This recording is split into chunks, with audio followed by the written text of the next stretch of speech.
Halo, selamat pagi menjelang siang semuanya. Selamat pagi, Bu. Pagi, Bu. Pagi, Bu. Iya, terima kasih sudah menunggu. Kita segera mulai kelasnya ya. Pertama yuk kita bahas tugas minggu lalu. Kita belajar bersama cara mengerjakan soal-soal untuk perhitungan biaya bersama dan biaya gabungan.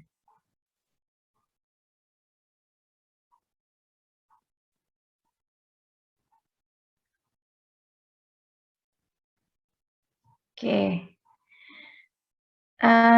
Yang diminta dari tugas minggu lalu adalah mengerjakan soal latihan yang multiple choice, yang pilihan berganda ya.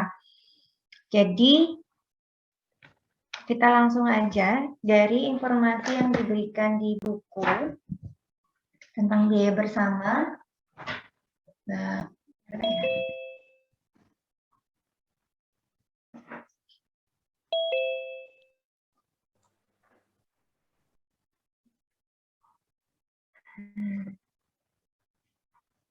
bab berapa ya? Saya kok lupa. Bab berapa ya?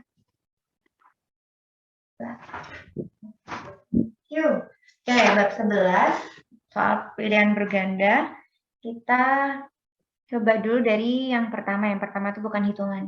Dalam perusahaan yang menghasilkan lebih dari satu macam produk dari satu proses produksi dan dari bahan baku yang sama, pembedaan apakah suatu produk merupakan produk utama atau produk sampingan?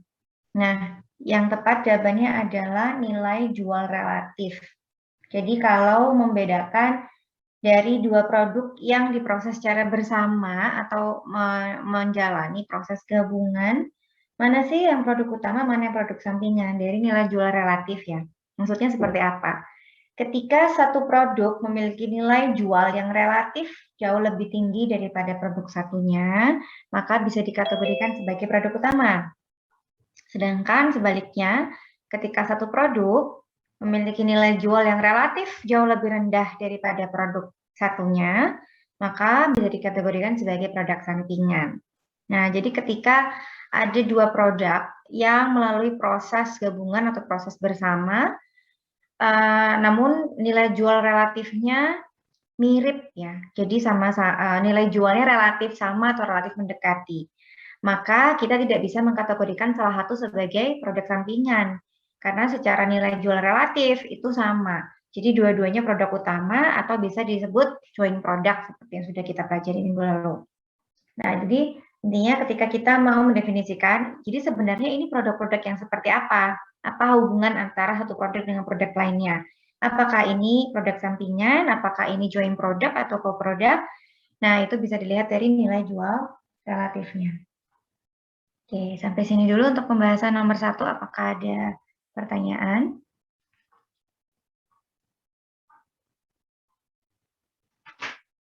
Jelas ya. Jadi itu walaupun pilihan berganda, sebenarnya penjelasannya lumayan panjang. Pemahamannya lumayan harus lengkap. Jadi tidak bisa hanya sekedar pakai common sense aja, tapi berangkat dari teori bahwa memang produk sampingan itu baru muncul ketika ada produk yang melalui proses gabungan atau proses bersama, namun nilai jualnya relatif jauh lebih rendah. Nah, ketika nilai jualnya relatif sama, maka artinya tidak ada produk sampingan. Artinya dua atau lebih produk tersebut adalah joint product atau co-product, tergantung teknis dari proses bersama yang dilakukan. Oke, sekarang kita masuk ke soal nomor 2 sampai nomor 6. Itu datang dari satu soal kasus.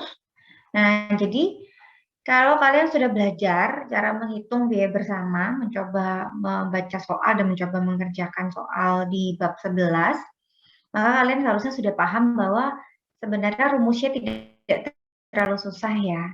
Yang penting adalah paham cara kerja perhitungannya.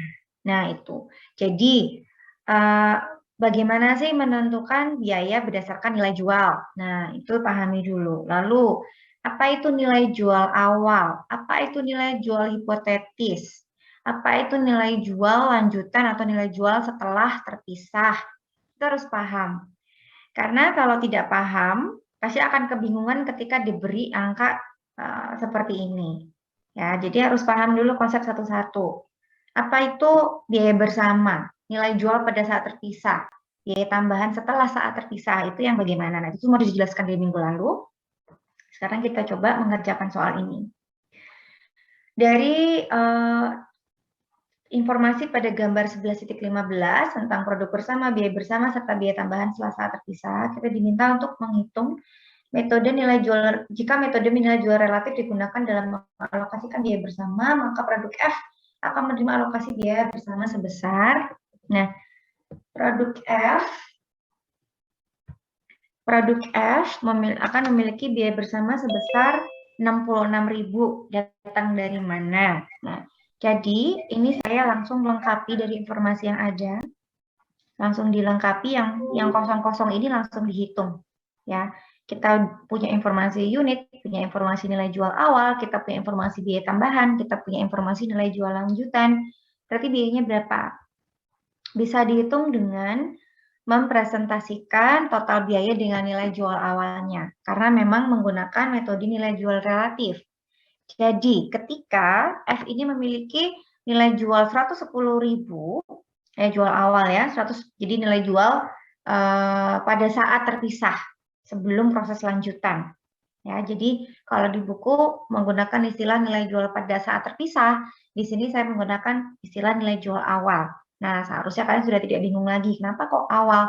Karena selanjutnya ada lagi. Jadi, bisa pakai istilah awal dan lanjutan atau pada saat terpisah dan setelah diproses lebih lanjut, lebih panjang.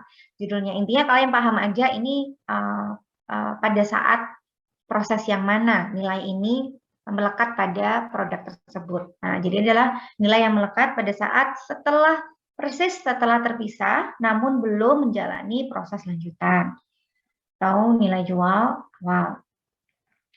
Ketika nilai jual awal 110.000, sedangkan total nilai jual diketahui 200.000, maka berapakah persentasenya? Persentasenya adalah sekian persen, lalu tinggal kita kali dengan total biayanya. Karena proporsional ya, seperti yang kita pelajari, berbagai macam metode yang kita pelajari minggu lalu, basicnya sama. Intinya adalah kita menghitung proporsional, secara proporsional. Tinggal tergantung proporsional terhadap apa. Nah, di sini proporsional terhadap nilai jual total. Ya, seperti diketahui pada soal. Jika metode nilai jual relatif, artinya proporsionalnya terhadap nilai jualnya. Nah, jadi 110.000 dibagi 200.000 dikali total biaya, dapatlah biaya bersama untuk dialokasikan ke F sebesar 66.000. Sehingga persentase proporsional F terhadap total biaya maupun terhadap nilai jualnya akan sama. 66.000 dibagi 120.000 dengan 110.000 dibagi 200.000 hasilnya akan sama. Jadi jawabannya ya 66.000 atau B. Kemudian nilai jual produk G pada saat terpisah berapa? Pada saat terpisah, berarti nilai jual awalnya, yang ini ya. Nilai jual awalnya, jawabannya 60.000. Dari mana? Nah, kita punya informasi berapa unitnya, kita punya informasi biaya tambahan dan nilai jual lanjutannya. Di sini tadi kita sudah menghitung biaya F. Artinya ini sudah bisa dihitung ya. Ketika kita sudah menghitung biaya F dapat 66.000, berarti biaya yang G berapa? Tinggal dihitung selisihnya, 120.000 dikurangi 66.000 dikurangi 18.000, yaitu 36.000. Kalau sudah dapat biaya 36.000, tinggal kita lakukan dengan cara yang sama namun dibalik. Jadi kita ambil dulu, kita cari dulu proporsional 36.000 ini terhadap total biayanya. Jadi 36.000 dibagi 120.000 lalu dikali dengan nilai jual awalnya. Dapatlah 60.000.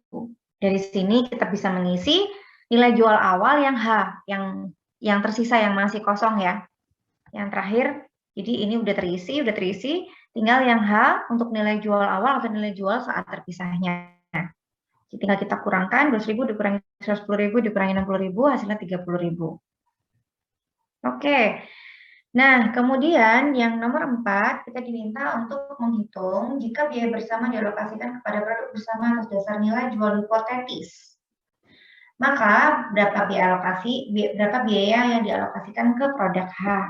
Nah, jadi yang ditanya bukan biaya, bukan nilai jual awal, tapi alokasi biaya bersama jika menggunakan nilai jual hipotetis.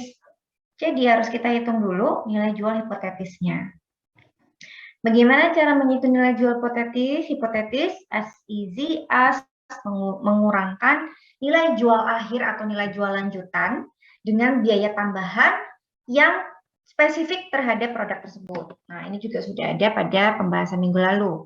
Jadi kita tahu di dalam soal nilai jual jika diproses lebih lanjut untuk H adalah 50.000. Kemudian biaya tambahan untuk memproses khusus produk H adalah 7.250. Nah, sehingga nilai jual hipotetisnya adalah 50.000 dikurangi 7.250. Oke. Kemudian kita menggunakan cara yang sama untuk menghitung F, G, dan H.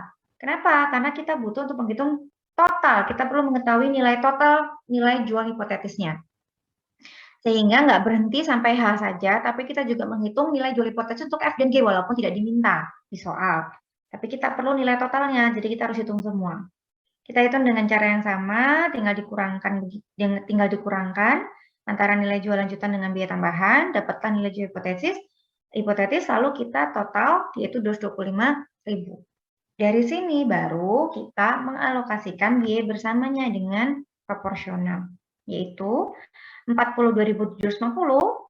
Berapakah persentasenya terhadap total nilai jual hipotesis, yaitu 225.000, itu kita kalikan dengan total biayanya 120.000 tadi. Nilai total biaya ini sudah diketahui pada soal ya, jadi jangan bingung dapat dari mana, sudah ada dalam soal. Nilai total biaya bersama adalah 120.000, sehingga didapatkan alokasi biaya bersama untuk produk H jika menggunakan metode nilai jual hipotetis adalah sekian, 22.800 atau A. Jadi berbeda dengan 18.000. Ya, karena memang yang 18.000 ini menggunakan metode alokasi yang nilai jual relatif tadi. Nah, jadi kalau menggunakan metode berbeda akan menghasilkan angka yang berbeda. Jawabannya A untuk nomor 4. Kemudian, mungkin sampai sini dulu, apakah ada yang mau ditanyakan?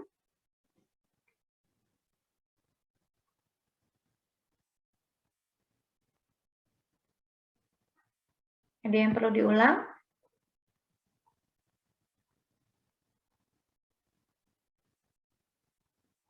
Oke, kalau tidak saya lanjutkan.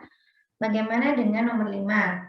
Di nomor 5 diminta harga pokok produk F per unit secara lebih lanjut jika biaya bersama dialokasikan kepada produk bersama berdasarkan nilai jual relatif pada saat terpisah. Nah, kita tinggal menambahkan biaya dengan biaya tambahannya.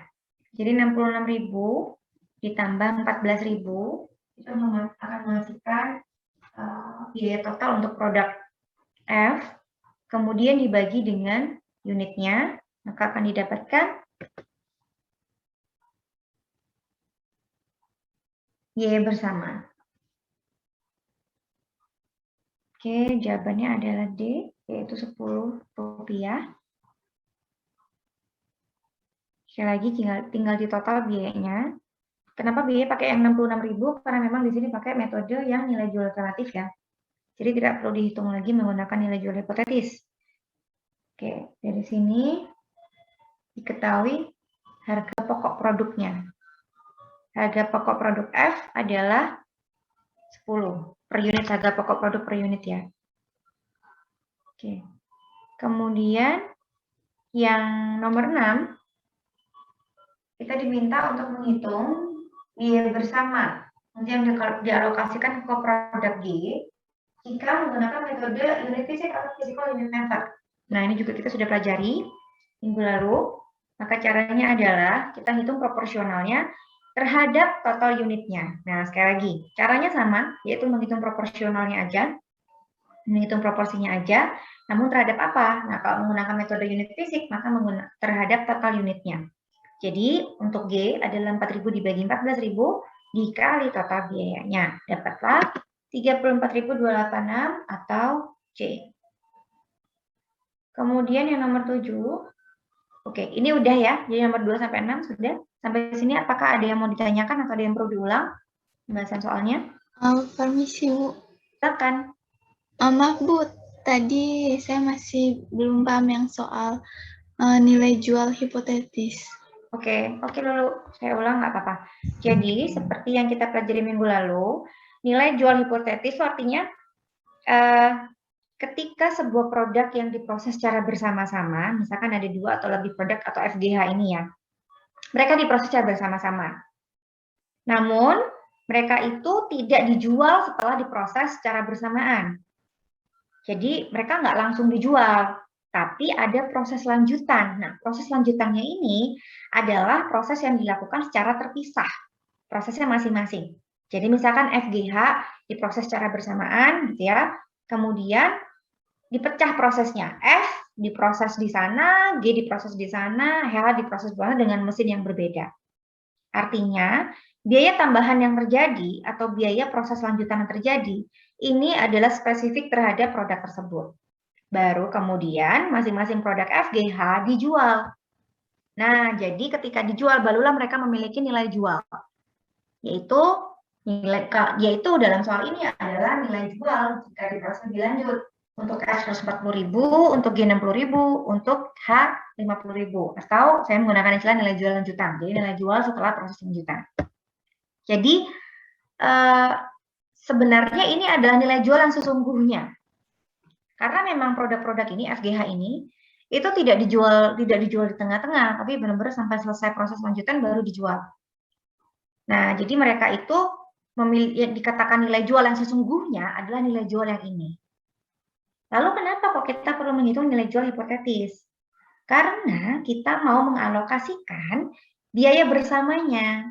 Nah, biaya bersama tidak boleh dialokasikan menurut nilai jual akhir atau nilai jual lanjutan atau nilai jual yang sesungguhnya. Kenapa?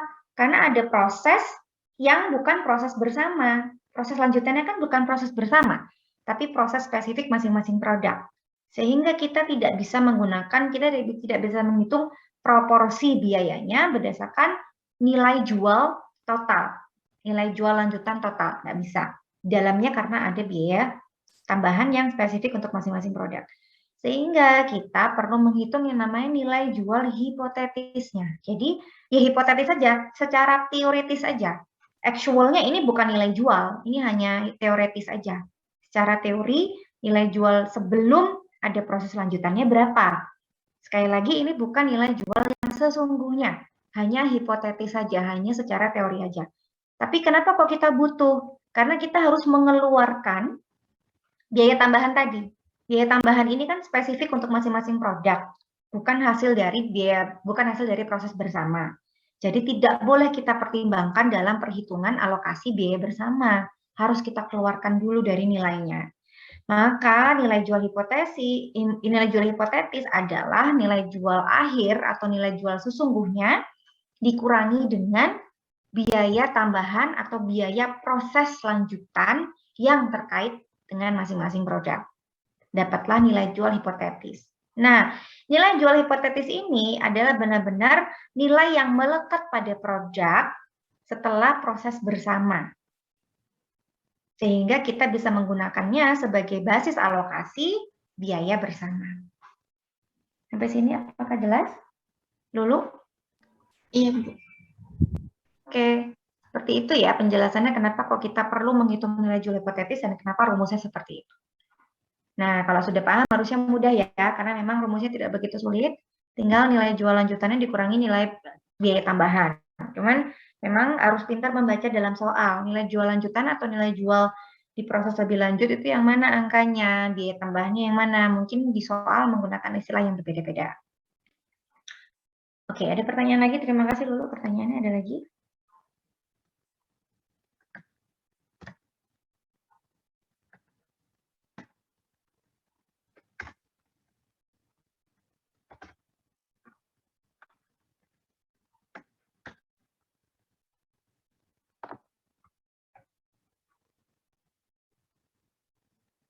Oke, kalau tidak ada kita lanjut bahas yang nomor 7. Manakah di antara pernyataan mengenai produk sampingan berikut ini yang salah? Jawabannya adalah D. Jadi nilai jual produk sampingan relatif sama dengan nilai jual produk utama. Ini sudah pasti salah ya. Artinya yang lain-lainnya benar. Nomor 8, manakah di antara metode berikut ini yang bukan merupakan metode alokasi biaya bersama kepada produk bersama? Sudah terlihat dengan jelas ya. Tidak ada yang namanya metode biaya berjaga. Jawabannya yang B. Nomor 9, jika produk bersama tidak memiliki harga pasar pada saat terpisah atau split of point, dan jika metode nilai jual relatif digunakan untuk alokasi biaya bersama, maka yang digunakan untuk dasar alokasi biaya bersama adalah jawabannya adalah D, yaitu nilai jual produk bersama setelah diproses lebih lanjut dikurangi dengan biaya terpisah. Apa nama lainnya? Nama lainnya adalah nilai jual hipotetis yang barusan saja saya jelaskan. Oke, jadi nomor 9 itu membahas tentang nilai jual hipotetis. Kemudian nomor 10, manakah di antara pernyataan mengenai biaya bersama ini yang salah? Jawabannya adalah A, terdiri dari biaya tenaga kerja, dan biaya overhead pabrik. Itu salah, tidak tepat. Karena biaya bersama adalah terdiri dari biaya bahan baku, tenaga kerja, dan biaya overhead pabrik. Jadi tidak hanya tenaga kerja dan overhead aja, tapi juga bahan bakunya. Jadi total biaya produksi itu bisa dikategorikan sebagai biaya bersama. Total biaya produksi artinya ada bahan bakunya, ada tenaga kerjanya, ada overhead-nya. Oke, sampai sini ada pertanyaan?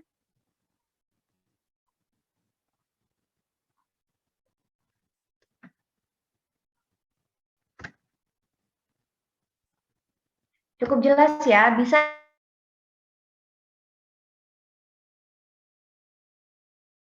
ya untuk biaya bersama. Soal latihan bisa jadi di internet, bisa dari buku di BHDR itu ada, silakan dilihat daftar isinya yang membahas tentang produk. Ya, banyak soal-soal latihan yang bisa kalian cari di internet ya. Oke, terima kasih responnya Clara. Oke, kita lanjut untuk belajar topik baru hari ini, yaitu standard costing. Oke, saya mulai share screen.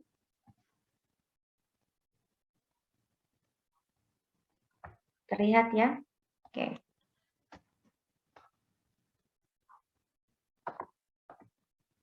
Oke.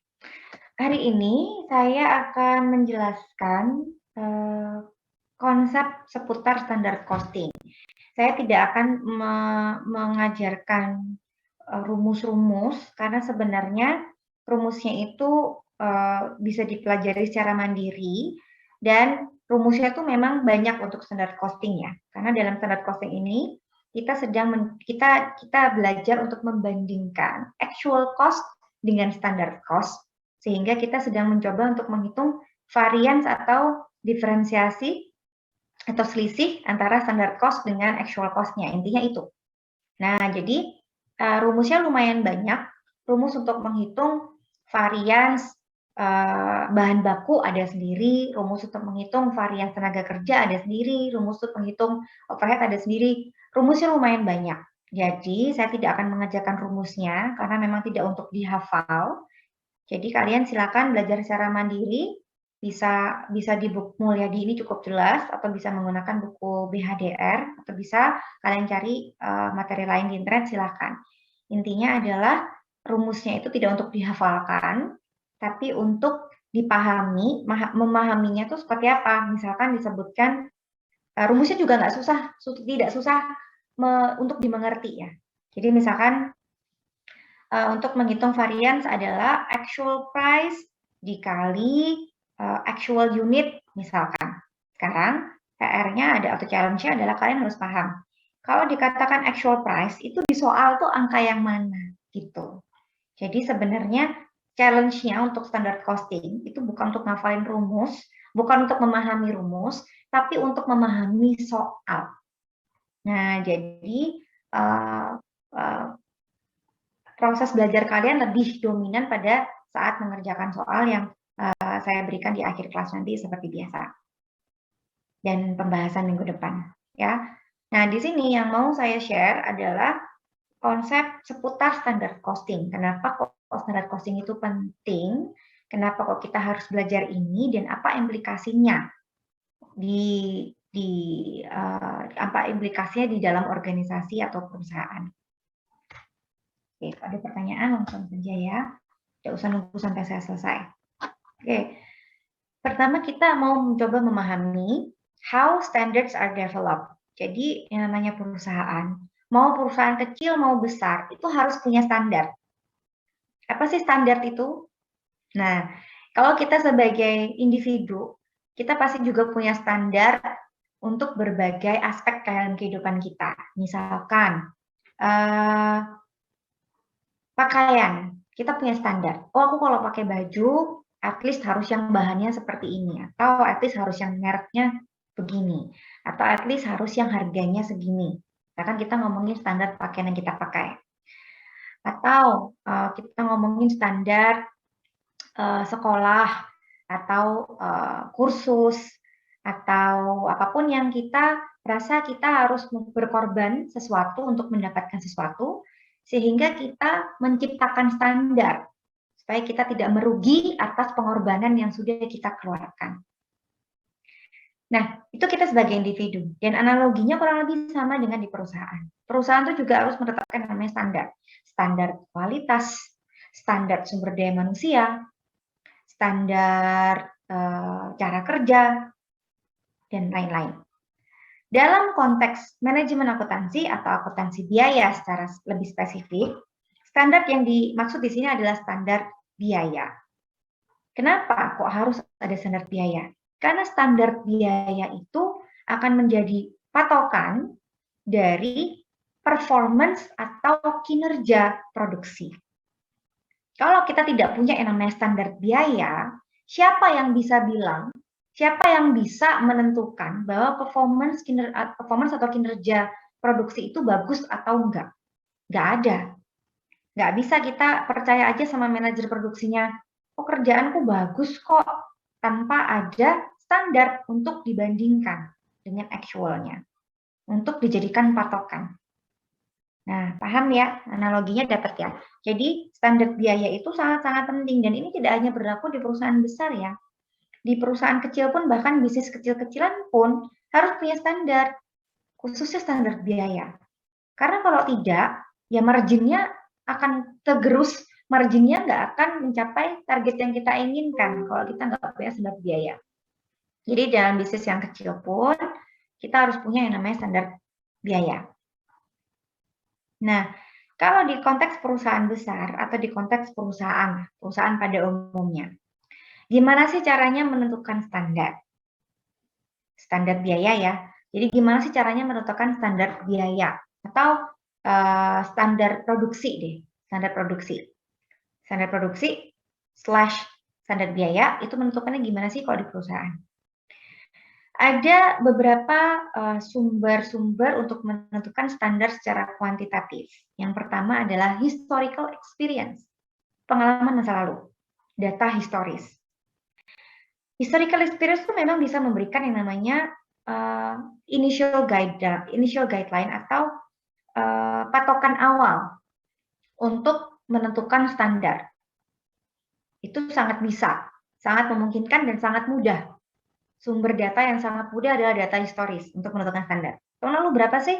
Udah, tahun ini segitu. Akan tetapi, historical experience ternyata terbukti yang paling tidak akurat. Kenapa? Karena yang namanya historical experience, di dalamnya itu ada inefficiency, di dalamnya ada mungkin insiden, ada mungkin hal-hal yang di luar kendali. Semua itu nyampur di dalam data historis. Sehingga kita tidak bisa mengatakan bahwa data historis itu adalah data yang merepresentasikan performa yang optimal. Itu kita tidak bisa. Jadi ini common sense yang harus kalian ingat ya, dalam konteks apapun. Kalau misalkan kalian dalam situasi tertentu, lalu mau menentukan standar, dan kalian diberikan opsi misalkan pakai data historis aja, harus berhati-hati. Kalau memang tidak ada data lainnya, boleh menggunakan data historis. Tapi kalian harus paham bahwa data historis itu tidak merepresentasikan kinerja yang optimal. Nah, jadi apakah sebuah perusahaan itu tepat ketika hanya menggunakan data historis dalam menentukan standar kinerja? Tentunya tidak tepat. Lalu sumber lain apa yang bisa kita pakai? Yang kedua adalah engineering studies.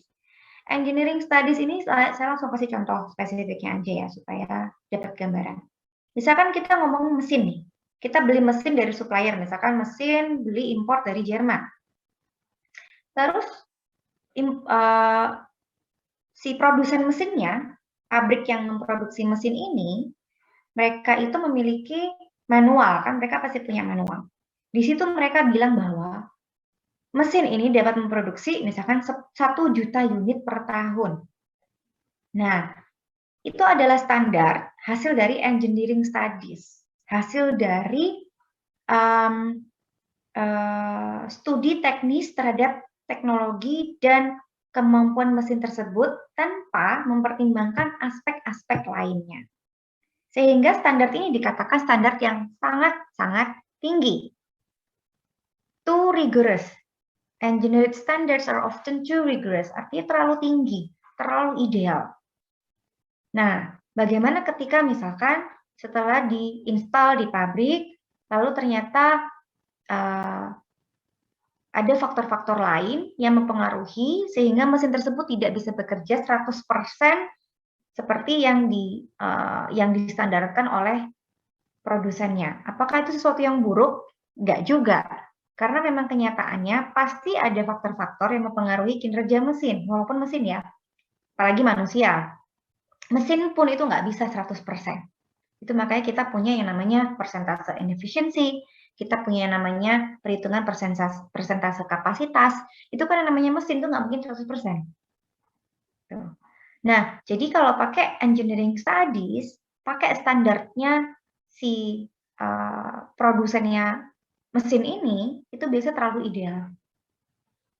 Nah, lalu gimana? Historical experience nggak tepat, engineering studies juga nggak tepat.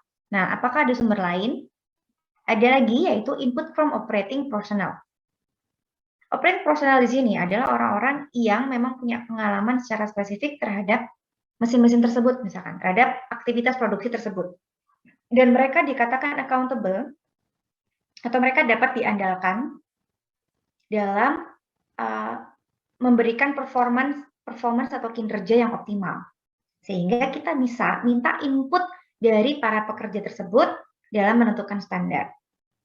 Misal, mereka yang sudah belasan tahun bekerja dalam proses produksi tersebut, mereka bisa bilang, oh mesin ini memang bisa produksi segitu, tapi kenyataan di lapangan pasti nanti butuh pendinginan dulu, butuh pemanasan dulu sekian menit, butuh pendinginan dulu, lalu kita harus ganti produk, jadi mesinnya harus berhenti dulu. Jadi nggak bisa 100%. Nah, input-input seperti itu bisa kita dapatkan dan sangat-sangat valuable dan sangat-sangat signifikan dampaknya dalam penentuan standar. Jadi ini adalah 3 sumber yang bisa kita kombinasikan. Jadi bukan untuk dipilih salah satu, tapi untuk dikombinasikan dan dipertimbangkan untuk dalam penentuan standar. Lalu ketika kita menentukan standar, kita menentukan standar yang seperti apa? Ada beberapa tipe standar. Yang pertama adalah ideal standards. Ini sesuatu yang mungkin kalian merasa cukup teoretis, tapi sebenarnya dalam keseharian kita punya tendensi 2 tipe standar ini. Yang pertama ideal standard. Ideal standards demand maximum efficiency and can be achieved only if everything operates perfectly. Ini tuh seperti ketika kita menentukan standar, tapi kita tidak realistis. Nah, jadi standarnya ideal, tapi nggak realistis. Apa yang bikin realistis? Yang namanya kondisi di lapangan, itu pasti ada faktor-faktor yang tidak ideal, faktor-faktor yang tidak sempurna. Misalkan kita ngomongin konteks pabrik di sini, itu pasti ada yang namanya kemungkinan mesin breakdown atau mesin rusak atau mesin konslet misalkan. Atau misalkan pasokan listriknya nggak stabil dari PLN-nya. Jadi dalam seminggu itu pasti ada tiba-tiba blackout atau mati listrik setengah jam, sehingga mesin harus berhenti setengah jam. Itu kan sudah membuat kita tidak bisa mencapai ideal standards kalau kita bikin standarnya terlalu perfect. Jadi hal-hal yang seperti aspek-aspek seperti ini, machine breakdown, lalu ada lack of skill, misalkan ada pekerjanya masih baru, stafnya masih baru nih, jadi masih kagok gitu ya. Dia masih belum menguasai dengan baik mesinnya, jadi masih berhenti-berhenti, masih error-error, misalkan masih ada pengulangan proses dan lain sebagainya. Itu kan nggak bisa kita kesampingkan. Itu adalah kondisi di lapangan. Kondisi di lapangan memang seperti itu. Walaupun ada hal-hal yang bisa kita improve, ada hal-hal yang bisa kita pastikan bahwa tetap harus memenuhi standar, tapi ada juga hal-hal yang tidak bisa kita hindari. Nah, jadi kalau ideal standards, itu adalah standar yang terlalu perfect. Lalu harusnya standarnya seperti apa yang tepat? Yang tepat adalah currently attainable standards. Jadi standar yang dapat dicapai, tapi cukup demanding. Standar ini dapat dicapai dalam kondisi operasional yang efisien. Di dalamnya tetap ada tetap mempertimbangkan normal breakdowns, interruptions, less than perfect skill tadi ya, misalkan ada pekerja-pekerja yang barusan selesai training, bukannya mereka nggak punya skill, tapi mereka baru selesai training, jadi mereka belum punya jam terbang tinggi misalkan. Kemudian banyak faktor-faktor lain. Nah itu harus dipertimbangkan dalam menentukan standar. Jadi standar currently attainable standards ini sifatnya demanding. Tetap demanding, bukan standar yang gampang, bukan. Demanding tetap, but achievable, tapi dapat dicapai. Tentunya dari dua tipe standar ini, kita harus mencoba untuk membuat standar yang sifatnya currently attainable standard, itu yang kedua.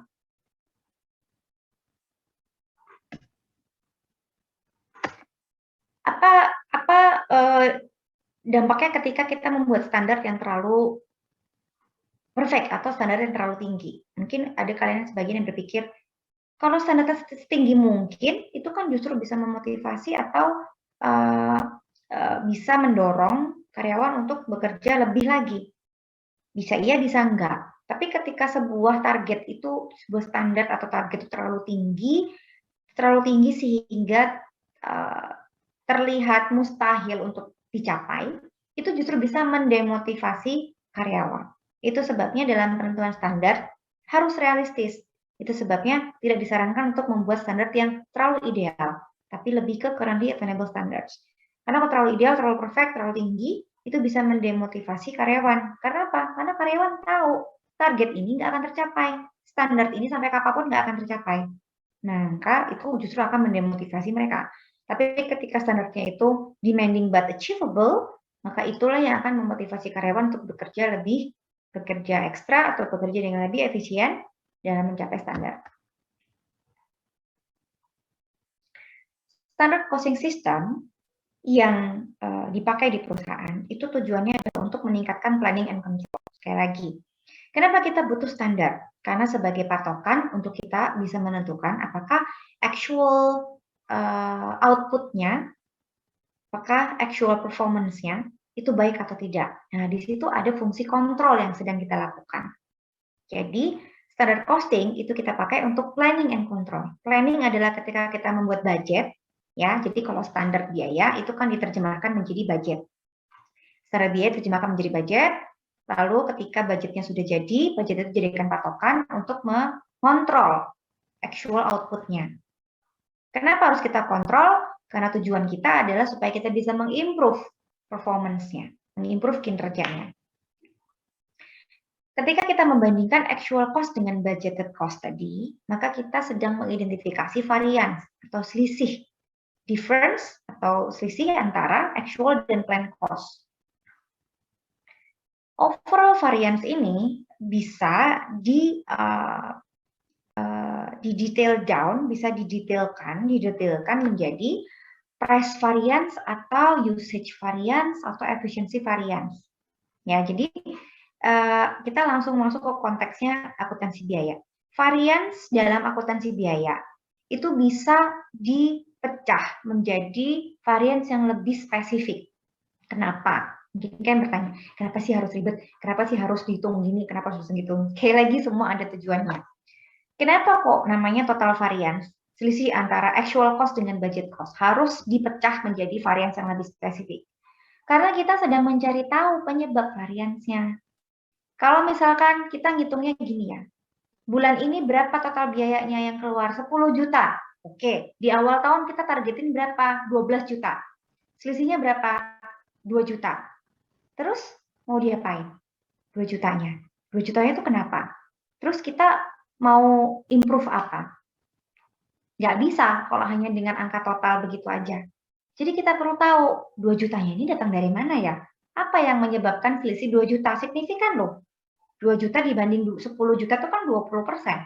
Sangat signifikan kalau sampai 20% selisihnya. Nah, maka kita perlu memecah total variannya ke dalam varian-varian yang lebih spesifik. Ada varian harga, ada varian tarif, ada varian efisiensi, ada varian penggunaan atau usage. Nah, ini yang tadi saya sebut, rumusnya memang banyak, tapi tidak sulit untuk dipahami. Challenge-nya adalah gimana cara kalian menentukan angka yang tepat pada soal. Nah, kembali lagi ke konsep. Additional information ini, tentang varian-varian ini, pada akhirnya akan sangat kita butuhkan untuk pengambilan keputusan. Jadi setelah kita tahu, oh ternyata 2 juta tadi, itu karena kita beli harga bahan bakunya lebih mahal dari yang kita targetkan. Oke, lalu dilihat lebih jauh lagi. Kenapa bisa lebih mahal? Oh, karena ternyata kita tidak berhasil membuat perjanjian jangka panjang dengan supplier, sehingga yang tadinya di awal tahun kita rencanakan kita beli dengan harga diskon, ternyata actualnya kita nggak dapat diskon. Nah, terus apa follow up-nya? Apa langkah berikutnya? Apa improvement-nya? Nah, itu lebih lanjut lagi. Tapi at least kita sudah tahu penyebabnya apa, sehingga kita tahu kita harus ngapain untuk cari solusinya.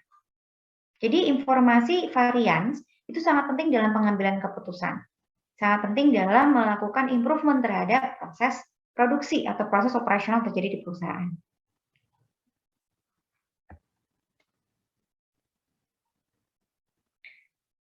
Nah, perusahaan itu ada yang memakai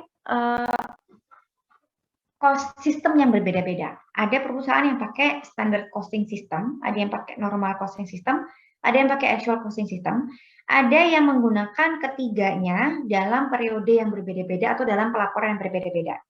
Kenapa bisa begitu? Karena masing-masing punya kelebihan dan kekurangannya.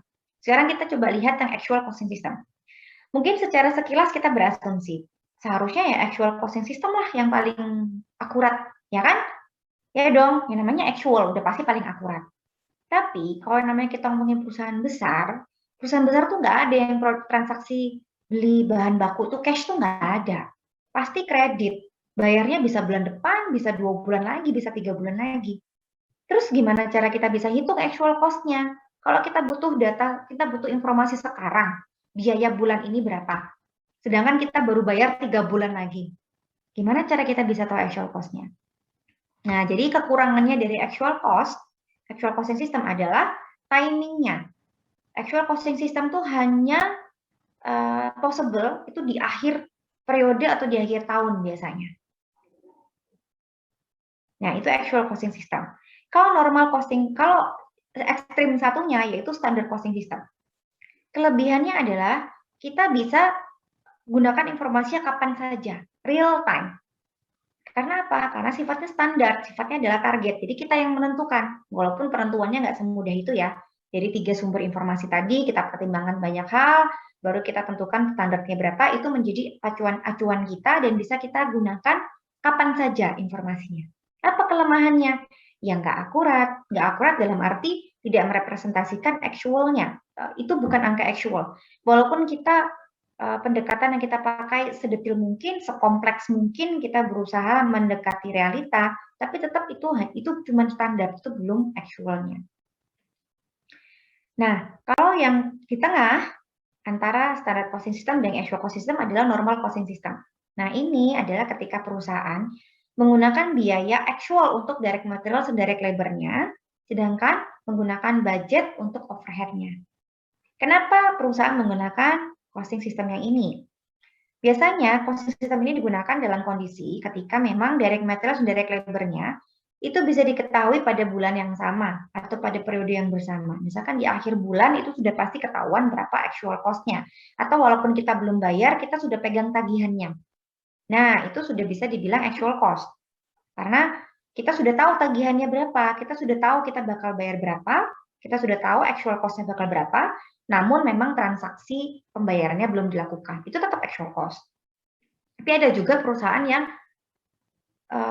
kalau perusahaan besar ada juga yang melakukan penagihan itu lewat bulan, sehingga kita memang tidak bisa tahu nih actual cost-nya berapa. Jadi memang tergantung situasi dan kondisi dari proses bisnis yang terjadi di perusahaan. Ketika direct material dan direct labor cost-nya itu bisa diketahui pada bulan berjalan, biasanya perusahaan menggunakan actual cost untuk dua hal ini.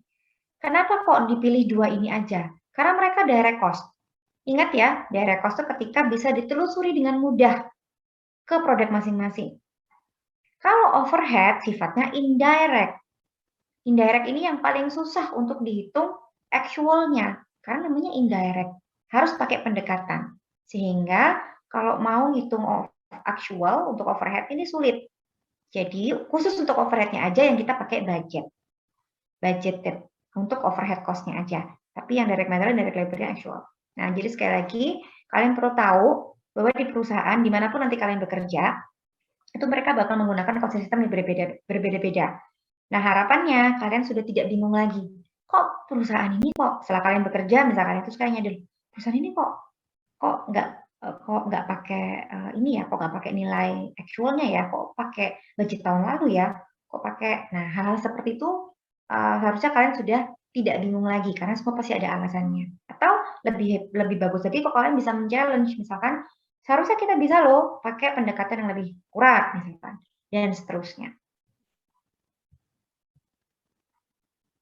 Nah, ini adalah contoh standar cost sheet. Jadi, contoh biaya produk, biaya produksi atau biaya product cost atau production cost dengan menggunakan standar costing. Jadi di sini yang kalian lihat ini adalah angka standard cost per unit. Jadi standar cost-nya yellow corn berapa? 0,01 dolar. Ini adalah hasil dari mempertimbangkan ketiga informasi tadi. Engineering studies, historical data, dan input. Misalkan data-data historis kalau beli jagung berapa sih? Tapi terus kita tanya sama karyawan yang sudah lama di bagian procurement. Jagung itu fluktuatif. Kalau kita pakai harga ini, harusnya kita tetap mempertimbangkan ini, misalkan tahun depan bakal musim, jadi bakal lebih murah dan lain-lain. Banyak pertimbangan lainnya. Jadi dari berbagai informasi yang kita pertimbangkan, kita tentukan standar price per unitnya seperti ini. Ada standar price, ada standar usage. Apa itu standar usage? Ya standar penggunaan dalam produksi. Ini kaitannya dengan kinerja mesin atau kinerja tenaga kerja langsung yang memproses bahan bakunya. Jadi kalau ini dilihat dari direct materialnya ini makanan ya, artinya ini adalah semacam resep. Kalau membuat satu unit barang jadi, maka dibutuhkan yellow corn 18. Ini bacanya apa ya? Ini satuan di US ya. Saya nggak tahu cara bacanya. Anyway, jadi ini semacam resep. Untuk memproduksi satu unit barang jadi, maka dibutuhkan jagung sekian, cooking oil sekian, ini sesuai resepnya. Nah, standard price dikali dengan standard usage akan menghasilkan standar biaya atau standard cost. Inilah yang nanti akan menjadi patokan kita untuk kita bandingkan dengan actual cost-nya dan untuk kita selidiki jika ada selisih yang signifikan. Sampai sini mungkin ada pertanyaan?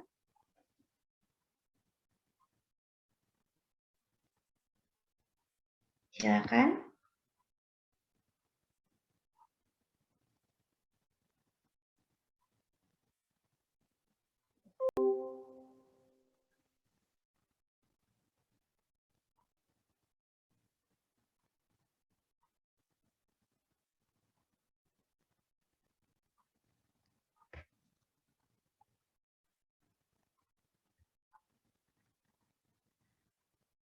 Silakan, ada pertanyaan?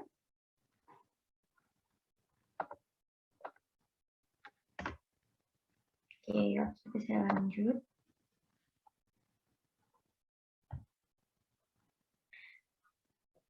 Standar product cost atau standar total biaya produk itu rumusnya adalah untuk standar kuantitinya adalah unit quantity standard dikali actual output. Untuk standar hours-nya adalah unit labor standard dikali actual output. Jadi ini adalah perhitungan inti, yaitu menghitung standar quantity dan standar labor, standard hours.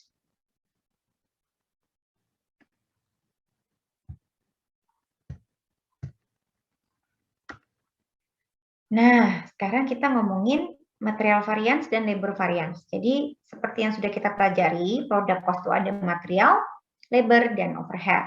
Dan ketiganya itu bisa dihitung variance-nya dengan rumus masing-masing.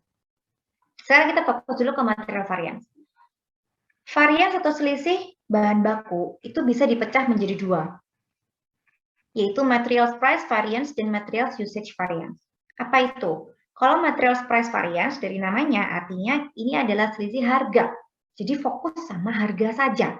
Tidak mempertimbangkan apakah materialnya digunakan sesuai dengan resepnya atau sesuai dengan targetnya. Itu tidak dipertimbangkan. Jadi hanya price-nya aja, harganya saja. Yang kedua adalah materials usage variance. Nah, dari namanya maka kita bisa pahami ini adalah selisih yang menunjukkan selisih pemakaian yang di resepnya harusnya makainya berapa, actual makainya berapa. Kenapa kok dipecah menjadi dua ini? Karena di material price variance itu kita akan mengarahkan kita pada pengambilan keputusan yang fokus pada bagaimana cara kita mengontrol harga. Maka akan sangat berbeda jauh ketika kita menginvestigasi atau menganalisis material usage variance-nya. Kalau yang namanya usage variance, itu kan berarti ketidakefisienan atau inefisiensi terhadap pemakaian bahan bakunya. Nah, kalau kita ngomongin inefisiensi itu kan berarti urusannya manajer produksi. Kalau misalkan harga kan bukan urusannya manajer produksi. Nah, simpel seperti itu. Itu sebabnya kenapa namanya variance itu harus dipecah sespesifik mungkin. Nah, untuk material variance itu bisa dipecah menjadi price variance dan usage variance. Jadi, kalau contoh yang 2 juta tadi, ternyata 1.500.000-nya didatangkan dari price variance. Artinya, kita tidak follow up atau kita tidak diskusi dengan production manager-nya. Production manager tanggung jawabnya sama aktivitasnya, sama usage variance-nya. Terus sama siapa dong? Ya sama bagian procurement. Sama bagian procurement kita tanya, ternyata ada selisih 1.500.000 loh, kenapa? Nah, ternyata alasan yang tadi saya jelaskan.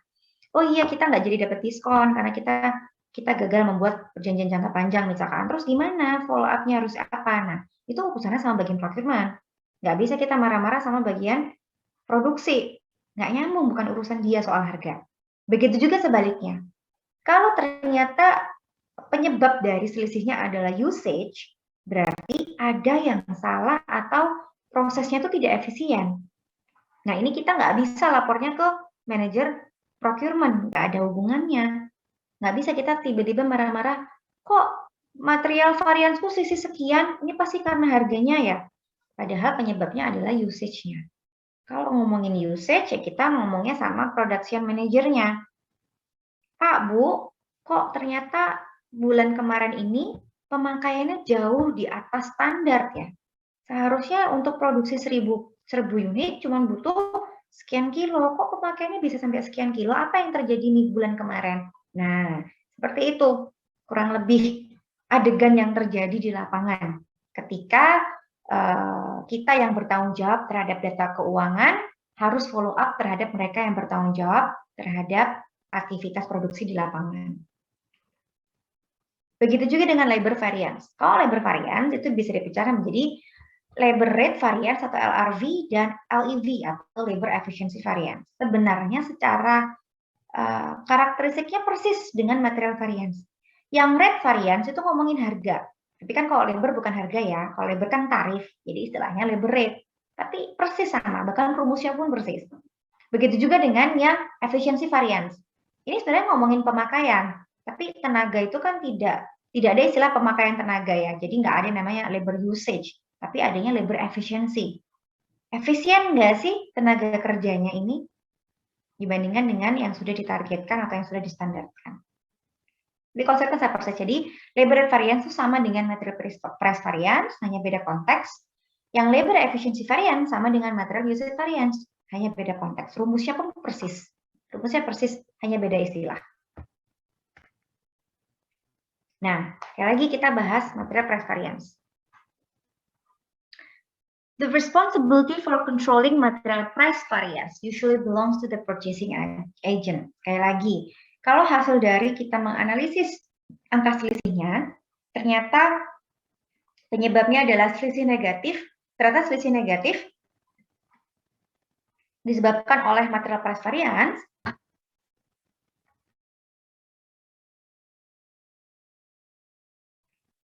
maka kita harus follow up dengan purchasing agent-nya. Nah, mungkin pertanyaannya, kalian juga mungkin bertanya, namanya harga kan yang menentukan supplier ya. Mungkin kita bisa nego sih, tapi kan negonya juga nggak bisa seenaknya gitu. Misalkan harganya 15.000 per kilo, kita negonya 10.000 kan nggak bisa. Kita kan harga itu kan uncontrollable factor. Nah, argumen semacam itu tidak sepenuhnya benar. Memang namanya harga itu banyak faktor yang di luar kendali. Ya, kalau memang misalkan demand-nya tinggi, maka harganya bisa naik nih.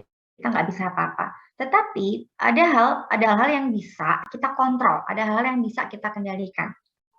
Contohnya, price variance can be influenced by such factors as quality, quantity, discount, distance, ya. Jadi kualitasnya, misalkan, bisa nggak untuk supaya kita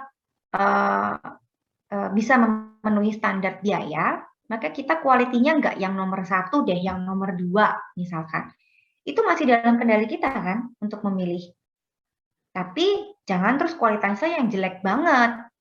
Kalau kualitasnya jelek, produk kita kualitasnya jelek, malah tidak terjual, malah makin merugikan perusahaan. Nah, jadi adalah tanggung jawabnya si purchasing agent dengan production manager untuk bisa menentukan kualitas yang sesuai dengan kualitas yang tepat, yang terbaik, yang sesuai dengan budgetnya. Quantity discount itu juga dalam kendali kita. Kalau misalkan kita dihadapkan pada opsi kita beli sedikit dengan harga normal atau kita beli banyak dengan harga diskon. Nah, itu kan di dalam kendali kita mau pilih opsi yang mana. Kemudian, distance of the source from the plant. Kita cari supplier yang jauh di sana. Kenapa nggak cari supplier yang dekat aja, misalkan? Kalau ternyata kualitasnya 11-12, harganya 11-12 dan lain-lain.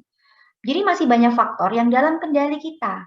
Sehingga ketika ada namanya selisih harga, itu masih bisa di follow up, masih bisa dicari solusinya. Sehingga itu tadi makanya penting kita untuk bisa menghitung berapa sih variance yang masuk ke kategori price. Lalu kita diskusi sama PIC-nya, kita ngomong sama purchasing agent-nya atau procurement department-nya. Ada nggak nih yang bisa kita lakukan supaya kita bisa lebih mendekati budgetnya.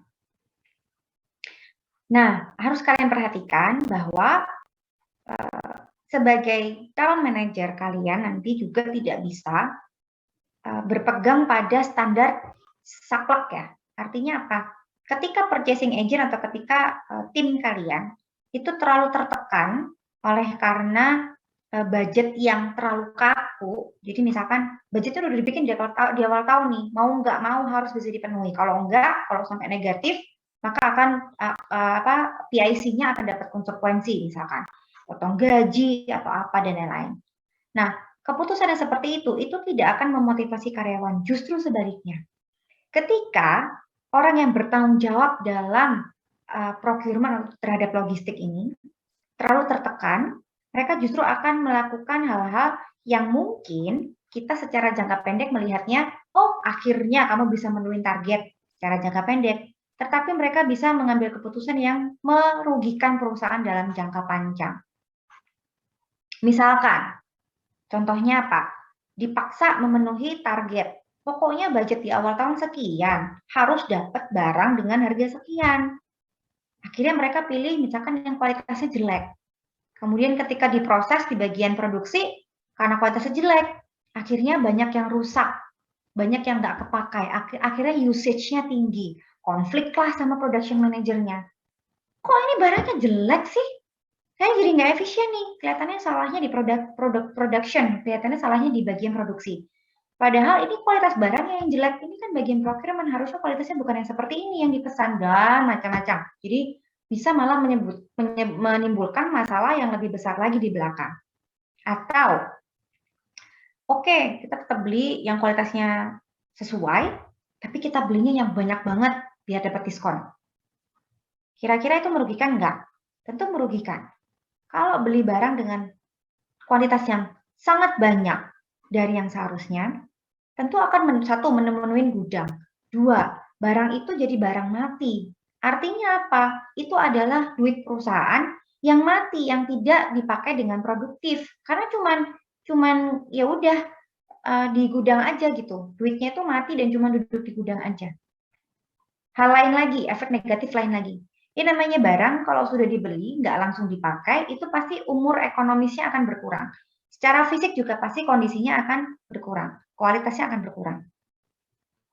Udah mendekati basi ketika mau diproduksi misalkan, atau kondisinya udah nggak bagus, kotor, dan lain-lain. Nah, jadi di satu sisi memang kita harus berusaha sebagai manajer ya, kalian sebagai calon manajer memang harus berusaha untuk memenuhi target, ini standar.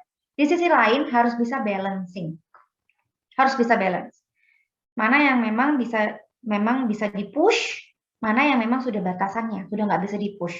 Kita harus cari jalan tengahnya.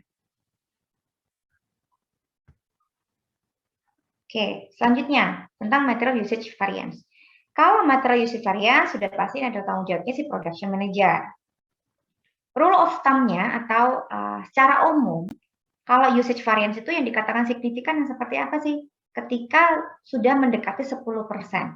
Itu sudah secara umum dikatakan signifikan. Misalkan pemakaian gula. Harusnya pakai gulanya 100 kilo. Ternyata untuk produksi yang sama, untuk memproduksi jumlah output yang sama, pemakaian 110 kilo. Nah, itu sudah harus diinvestigasi. 10 kilonya ini dipakai apa? Dibawa pulang kan? Sama supervisornya atau sama direct labornya, atau ketling sutka, atau tumpah, atau rusak, dan lain-lain sebagainya. Harus diinvestigasi kalau udah 10%. Jadi kita harus sebagai calon manajer, kita harus memastikan yang namanya production manager itu minimizing scrap. Scrap itu tadi ya, scrap itu sisa-sisa bahan baku. Sisa-sisanya itu harus seminimal mungkin. Misalkan konteksnya gini ya, saya kasih contoh misalkan konteksnya adalah pabrik kopi yang menggunakan biji kopi. Biji kopi itu ditaruh dalam karung, tapi seringkali karungnya itu bolong-bolong, misalkan namanya juga karung itu pasti nggak mungkin baru ya, jarang karung itu baru. Saya karungnya itu ya sudah dipakai seterusnya, jadi udah rusak, bolong-bolong misalkan. Akhirnya banyak biji-biji yang berjatuhan.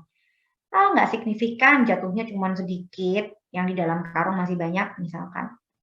Tapi kalau kita ngomongin tontonan karung, tontonan biji kopi, bertonton biji kopi dalam ratusan karung, masing-masing karung ada bolongnya, maka kebayang yang tumpah berapa banyak yang berserakan di gudang.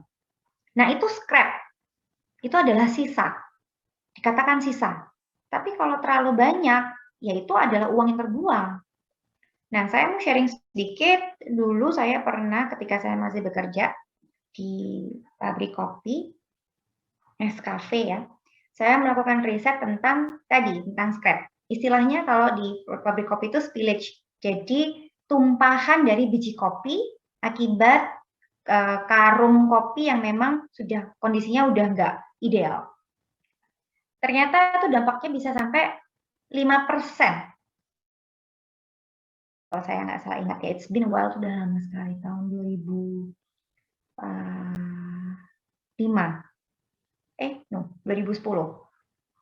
Ya, jadi 10%, 5%, itu signifikan.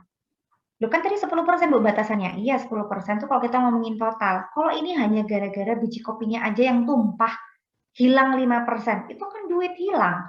Sekarang kali aja beli kopi misalkan habis ratusan juta, 5%-nya berapa? 2 jutaan. itu hilang, berserakan di lantai dan kesapu, kebuang misalkan. Itu luar biasa dampaknya. Nah, itulah hal-hal yang bisa kita harapkan diimprove oleh production manajernya. Pak, minimizing scrap ya. Waste juga. Waste itu yang terbuang dalam proses produksi. Misalkan gula, kita balik ke gula lagi.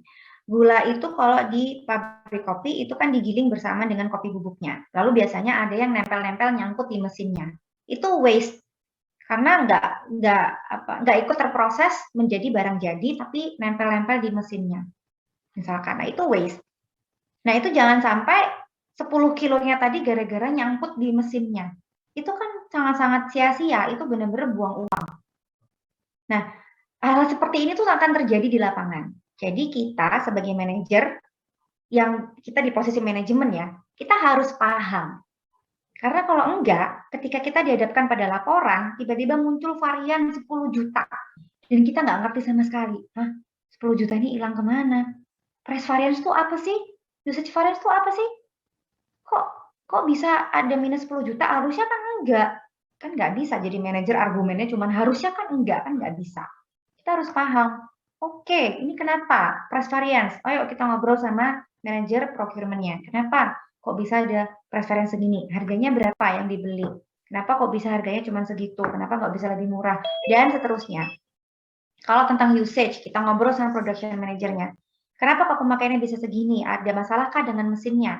Apa kondisi mesinnya? Apakah sudah tidak ideal? Apakah butuh maintenance? Dan lain-lain. Bisa bermacam-macam pengambilan keputusannya. Dan semua itu berangkat dari angka variance. Itulah sebabnya kita perlu paham variance itu apa.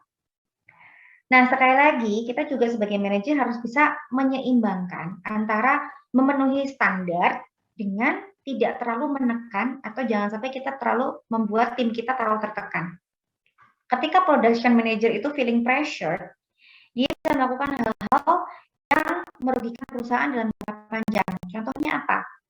Dia nggak mau nih di laporan ada variance usage materials. Dia nggak mau. Akhirnya apa? Bahan-bahan yang sudah terpakai dan ternyata hasil dari prosesnya itu produknya jelek, itu tetap di-approve sama dia. Udah approve aja sebagai finish good. Itu urusannya quality misalkan. Urusannya quality atau urusannya pokoknya urusannya departemen selanjutnya. Pokoknya kita sebagai departemen produksi itu tidak boleh ada pengerjaan ulang. Jadi walaupun hasilnya jelek, lolosin aja. Itu sangat mungkin terjadi. Apa yang terjadi di atas kertas? Di atas kertas, material usage variance-nya minimal. Minimum sekali misalkan. Oh, bagus ini performance-nya. Bagus banget ini. Benar-benar sesuai dengan standar.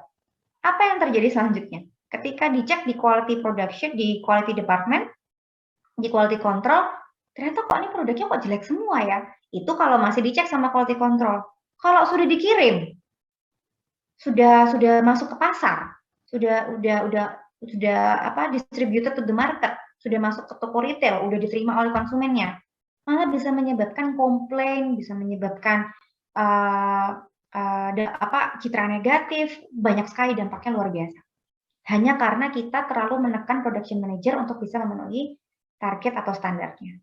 Nah, itu jadi kita sebagai manajer harus bisa menyeimbangkan. Oke. Di sini ada pertanyaan sebelum kita masuk ke labor cost, labor variance. Kalau ada pertanyaan, saya lanjut. Jadi, yang namanya standar itu tidak boleh terlalu kaku. Standards are not static. Nggak bisa standar itu kaku. Nggak boleh gerak sama sekali dari awal tahun sampai akhir tahun.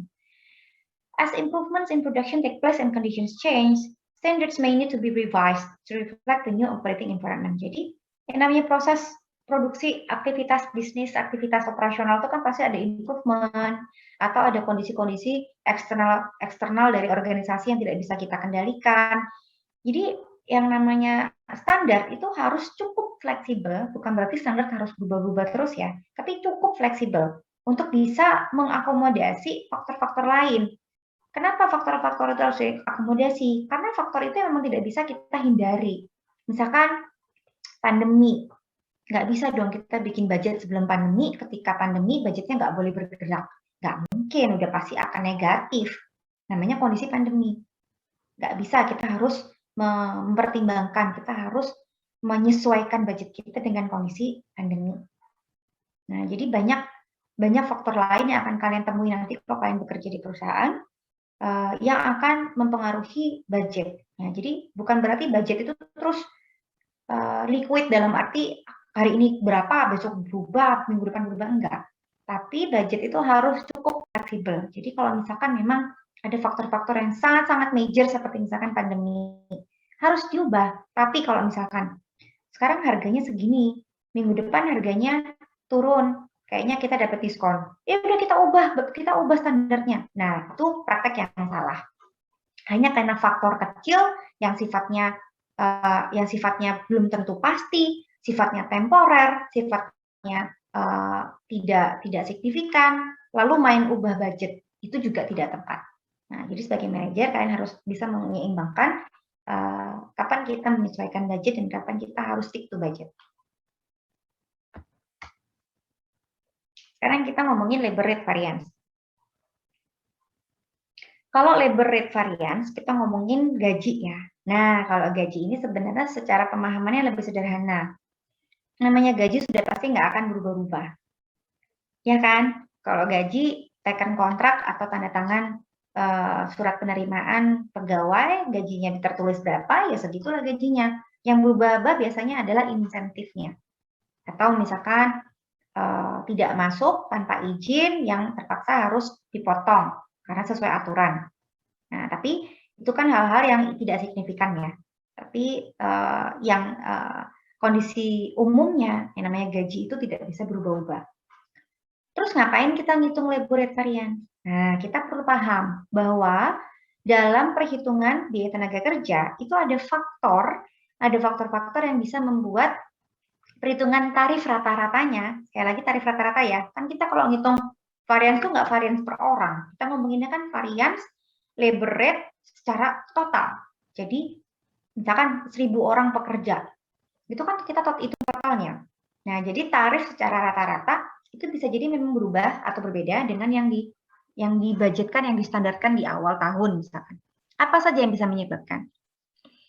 Seniority mix of workers berubah. Misalkan di awal tahun kita budgetkan misalkan ada 1.000 orang atau nggak usah jauh-jauh deh, terlalu sulit. Misalkan kita ngomongin sebuah produk yang dikerjakan oleh 5 orang, ya. 5 orang ini kita waktu di awal tahun kita budgetkan gajinya sekian. Yang satu supervisor, yang satu belum punya jabatan dan lain sebagainya. Ternyata actualnya supervisornya ada 2 misalkan. Atau bukan supervisor tapi ada pekerja yang senior sehingga gajinya sudah lebih besar. Hal-hal seperti itu juga sangat mungkin terjadi.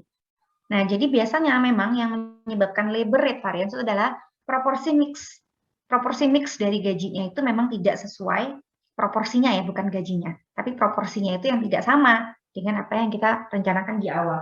Karena kita nggak bisa kan merencanakan pergerakan orang per orang dalam setahun ke depan. Nggak bisa. Pasti hanya ambil garis besarnya aja. Jadi mau nggak mau pasti ada namanya average rate yang berubah. The average rate changes. Oke. Nah, jadi lalu kita harus apa kalau seperti ini? The use of labor is controllable by the production manager. Sebenarnya seniority mix tadi itu pun masih bisa dikontrol. Kita masih bisa men-challenge production manajernya. Pak, saya mau tanya, produk ini kan produk yang sudah lama ya, tidak ada inovasi baru misalkan, dan ini juga produk sampingan. Kenapa kok tim yang mengerjakan tuh senior semua ya Pak? Gajinya tuh tinggi-tinggi semua, jadinya ini berat di beban tenaga kerjanya. Biaya tenaga kerja itu sangat berat bebannya. Padahal ini produk sampingan loh Pak, harga jualnya sangat murah. Nah, itu hal yang bisa kita challenge dan itu nggak akan kita nggak akan bisa bikin argumen seperti itu kalau kita tidak paham. Nah, jadi pahami dulu yang kita pelajari hari ini. Labor rate variance disebabkan oleh seniority mix, sehingga itu hal yang bisa kita follow up dengan production manager-nya. For this reason, responsibility for the labor rate variance is assigned to the individual to decide how labor will be used. Nah, jadi bisa dari production manager-nya, bisa juga HR-nya. bisa juga HR-nya. Misalkan tiba-tiba banyak sekali yang atau misalkan kenaikan gaji. Misalkan di awal tahun tidak dibajetkan ada kenaikan gaji. Tiba-tiba HR-nya di tengah tahun bagi-bagi bonus atau malah ada kenaikan gaji sekian persen. Sehingga biaya tenaga kerjanya langsung naik semua secara total. Ini bisa kita diskusikan dengan pihak HR-nya, dengan departemen HR-nya, dan seterusnya. Kalau memang ternyata argumennya departemen HR adalah kita kemarin habis diskusi dengan serikat buruh dan mereka menuntut kita naikin gaji misalkan dan kita sudah setuju. Itu kan berarti faktor yang tidak bisa kita apa-apakan. Nggak bisa kita sebagai manajer mau marah-marah, nggak bisa. Kurangin lagi gajinya, kan nggak bisa. Akhirnya apa yang bisa kita lakukan? Akhirnya keputusan yang bisa kita ambil adalah kita sesuaikan budgetnya. Standarnya kita ubah, karena memang ini faktor yang sudah tidak bisa kita kendalikan. Nah, yang seperti itu baru bisa kita lakukan kalau kita mendapatkan angka-angka varians ini tadi, informasi varians ini tadi. Labor efficiency variance, seperti tadi saya jelaskan sekilas, karakteristiknya sama seperti material usage variance. Jadi ini tentang pemakaian tenaga kerja, efisiensi dari tenaga kerja. Nah, kalau ini sudah pasti tanggung jawabnya di production manager. Production managers are responsible for the productive use of direct labor. Nah, ini kalau udah jelas-jelas hasil dari perhitungannya ternyata total negatif variance-nya disebabkan oleh labor efficiency variance, langsung kita ngajak duduk production manajernya. Tim bapak atau tim ibu itu sangat-sangat tidak efisien, misalkan. Nah, mungkin dia cerita kenapa, oh iya karena banyak yang orang baru, atau iya karena memang kita kurang training, ya udah tinggal kita ambil solusinya. Kita bikin training, atau kita ganti, kita pindah, kita ubah orangnya dengan yang lebih senior, dan seterusnya. Keputusan-keputusan seperti ini baru bisa kita ambil kalau kita paham apa makna dari angka varians tersebut. Oke. Nah, tadi kita sudah bahas yang material variance, lalu labor variance. Nah, yang tidak ketinggalan adalah overhead. Kalau udah ngomongin overhead, ini banyak sekali faktornya. Tapi sekarang kita pahami dulu, overhead ini bisa dibagi menjadi apa saja. Overhead itu bisa dibagi menjadi yang pertama, variabel dan fix. Karena memang sifatnya overhead itu ada yang variabel dan fix. Kalau yang variabel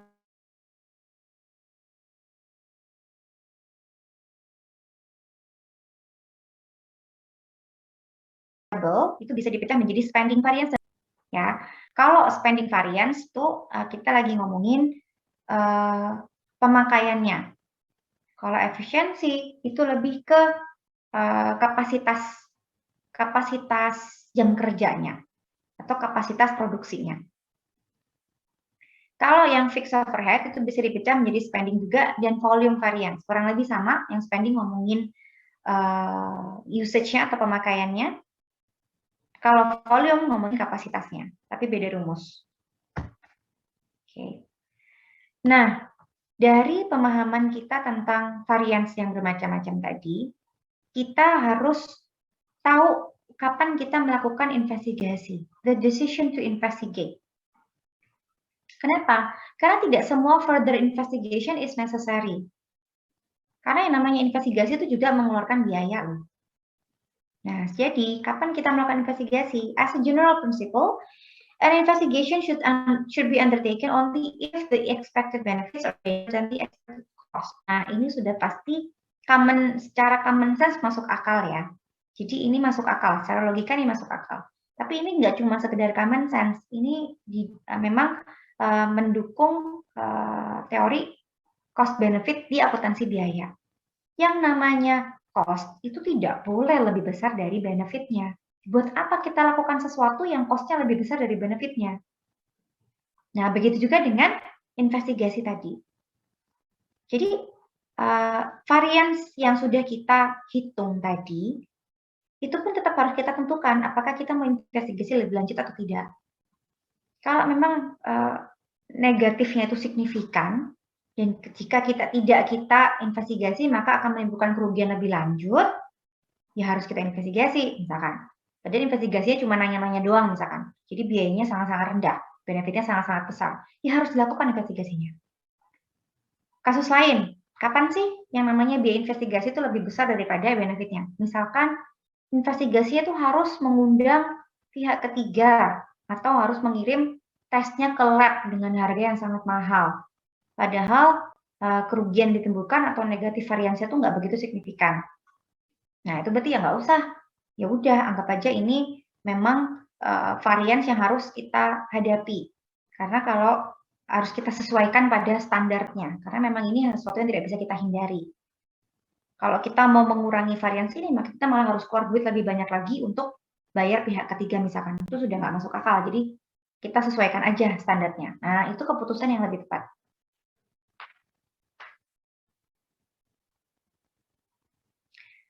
Namun, seringkali juga ketika kita mau menentukan apakah ini biaya lebih besar daripada benefitnya, itu juga sulit.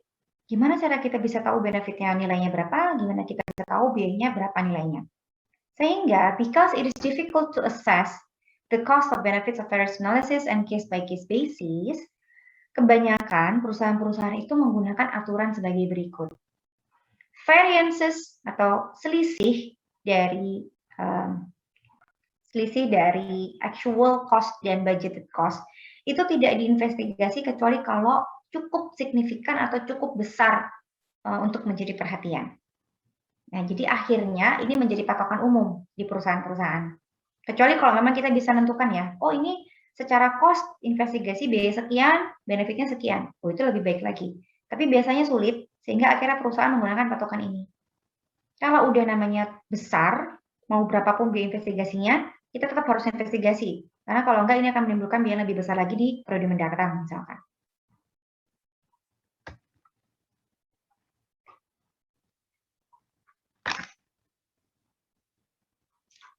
Lalu, ketika sudah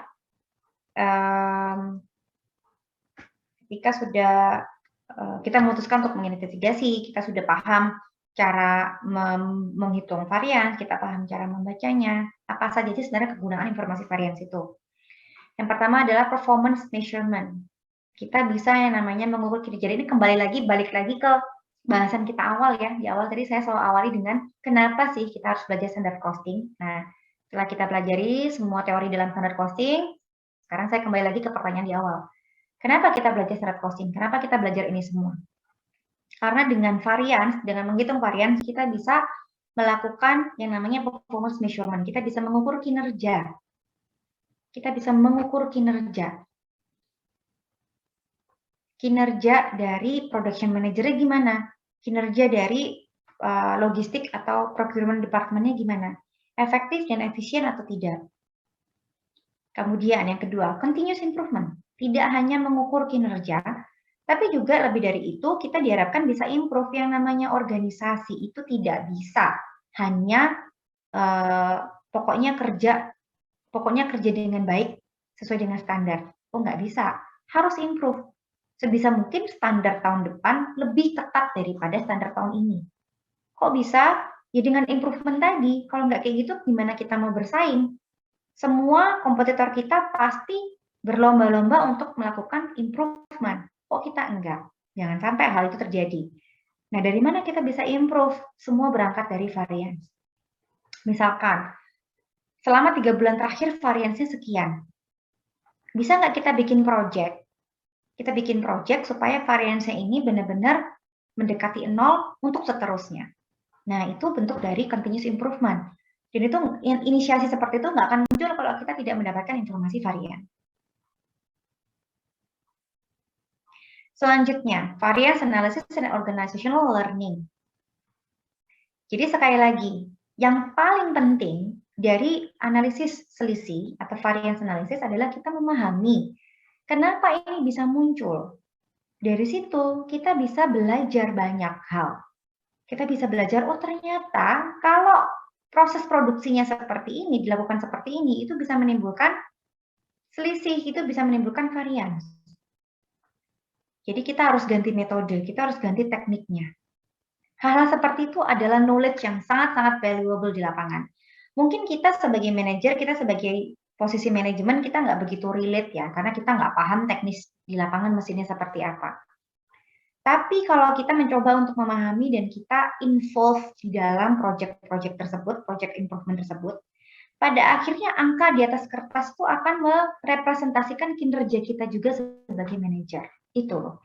Ini sebabnya kenapa kita walaupun mahasiswa manajemen, bahkan bukan mahasiswa akuntansi ya, tapi kalian belajar akuntansi biaya. Karena yang namanya angka-angka biaya itu sangat-sangat berperan signifikan di perusahaan apapun. Dan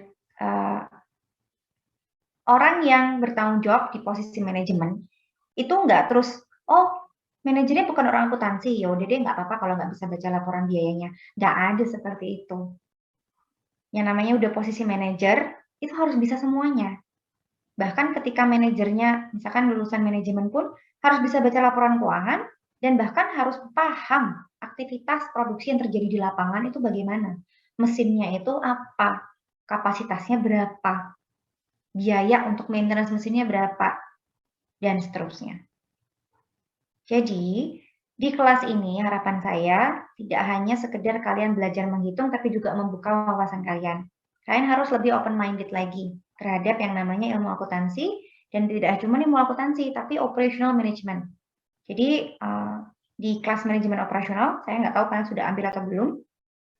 Harapannya kalian lebih open-minded lagi, karena ilmu di akuntansi biaya dan di operational manajemen operasional 1 dan 2 itu adalah ilmu yang akan kalian aplikasikan kalau kalian bekerja di perusahaan nanti, baik produksi maupun jasa, baik perusahaan manufaktur maupun jasa. Itu dua ranah ilmu ini pasti akan kepake.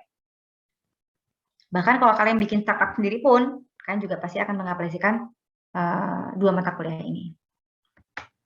Okay, this is my thank you dance.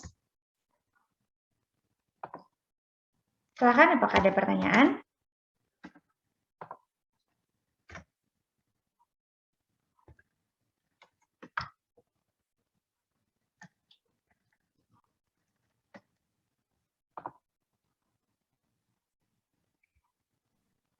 Bu, berarti yang materi ini nggak ada perhitungannya ya, Bu ya? Loh ada, kan tadi saya di awal bilang, kalian belajar sendiri hitungannya, ada soal latihan yang harus kalian kerjakan, tapi nggak saya kerjakan, tapi nggak saya ajarkan. Yang saya ajarkan adalah konseptualnya. Oh ya ya, oke Bu, makasih. Ya, justru malah tadi saya tekankan di bab ini rumusnya sangat banyak. Jadi nggak saya ajarkan karena nanti kalian malah bingung. Kalian silakan belajar dengan ritme kalian sendiri. Rumusnya banyak, tapi tidak susah dipahami. Challenge-nya adalah bagaimana bisa mengambil atau menggunakan angka yang tepat pada soal. Challenge-nya adalah memahami soal. Nah, jadi maka tadi saya bilang juga di awal bahwa proses belajar kalian yang paling utama untuk topik minggu ini adalah dalam pengerjaan soalnya. Kerjakan soal sebaik mungkin, itu adalah proses belajar yang paling dominan. Karena challenge-nya adalah memahami soal.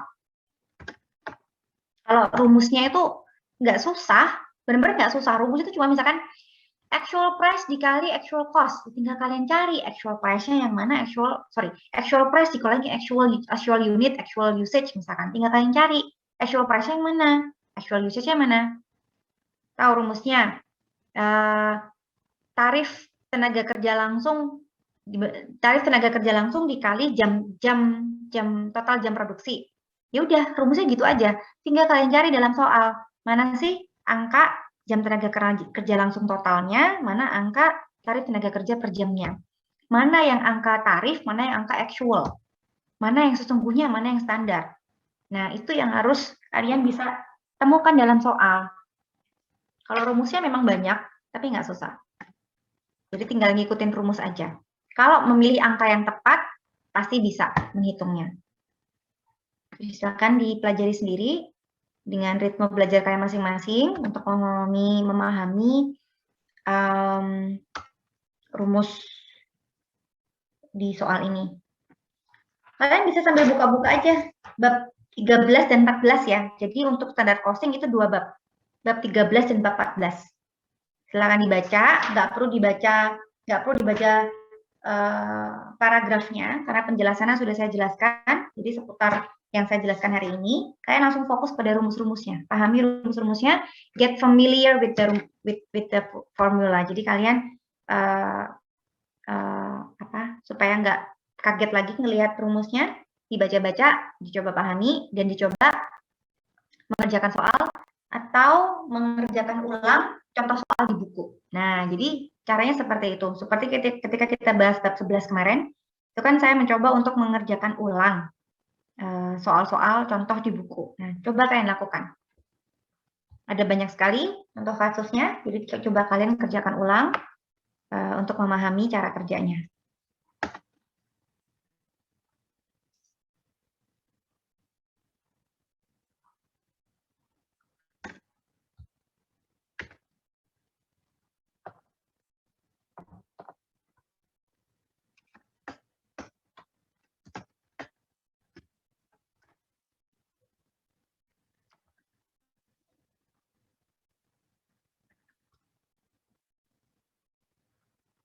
Oke, ada pertanyaan?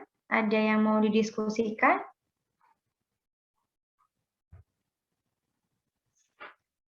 Bab 13 dan 14 ya, lalu pada Bella sudah saya informasikan untuk soal latihan yang harus kalian kerjakan.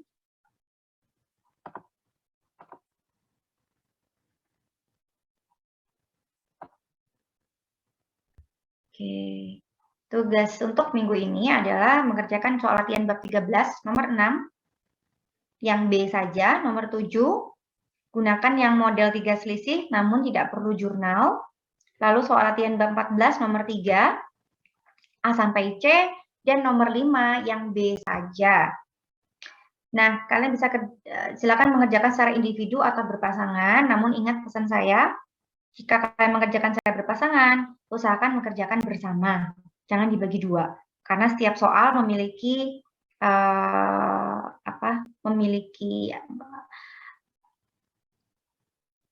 cara pengerjaan yang berbeda, soal yang berbeda, cara pengerjaan yang berbeda. Jadi kalian bisa belajar secara lengkap ketika mengerjakan keempat soal ini.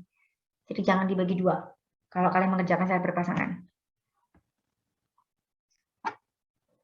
Oke, kalau tidak ada pertanyaan, silakan waktu yang tersisa kalian pakai untuk baca-baca buku Mulyadi bab 13 dan 14. Seperti saran saya tadi, langsung ke rumusnya. Coba pahami rumusnya. Lalu kalian bisa mulai mengerjakan soalnya juga, silakan. Dikumpulkan sebelum kelas minggu depan seperti biasa, dan akan kita bahas di awal kelas. Oke, kalau tidak ada pertanyaan, tidak ada yang mau didiskusikan, saya akhiri kelasnya. Selamat siang semuanya, selamat melanjutkan belajarnya. Terima kasih. Terima kasih, Bu. Terima kasih, Bu. Terima kasih.